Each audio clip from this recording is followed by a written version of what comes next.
Hello, everyone. I hope and pray that you're doing well.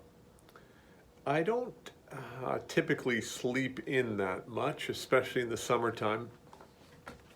I'm 50 after all, and some of you suffer with insomnia and other sleep disorders. So I don't want to make light of that certainly, but still, when I woke up this morning at 6 a.m., I was glad to remember that Canada's women's national soccer team was playing the Republic of Ireland over in Perth, Australia, in the Women's World Cup.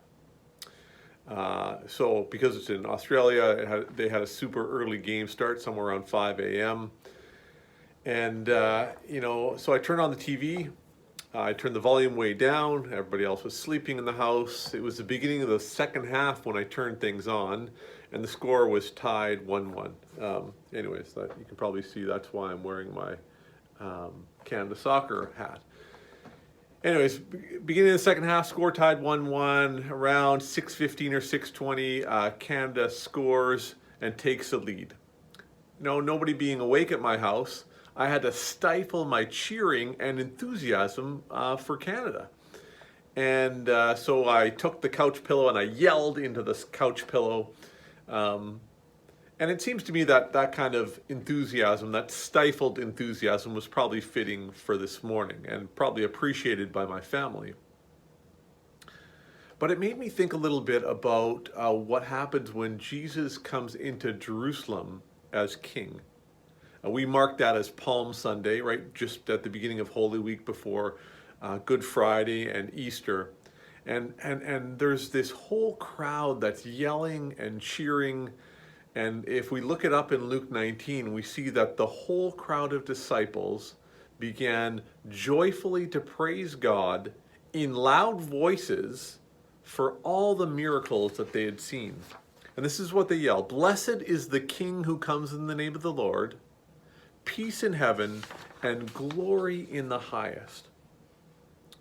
Now Luke, when he tells that story, notes that there are a bunch of miffed, grumpy Pharisees on the scene in the crowd who say to Jesus, "Teacher, rebuke your disciples." Right? Because all this, cheering and enthusiasm and do you remember Jesus' response? Jesus looked at them and he says to them, "I tell you this, if they keep quiet, the stones will cry out." So the king is in their midst, and Jesus' followers cannot help but explode in enthusiasm. Right? The one who saves, the one who rescues, the one who redeems, the one who makes right is there, and they are enthusiastic. How would you have reacted to this king? How do you react to this king in your midst? How do you react to Jesus, who elsewhere at the beginning of Luke's gospel, he tells us, he uses those words from Isaiah to say, they're on the lips of Jesus, to say that Jesus had come to proclaim good news to the poor, to proclaim freedom for the prisoners and recovery of sight for the blind, to set the oppressed free, and to proclaim the year of the Lord's favor. Do you respond with muted enthusiasm, reserved passion, subdued excitement? Will you leave the job of crying out to stones?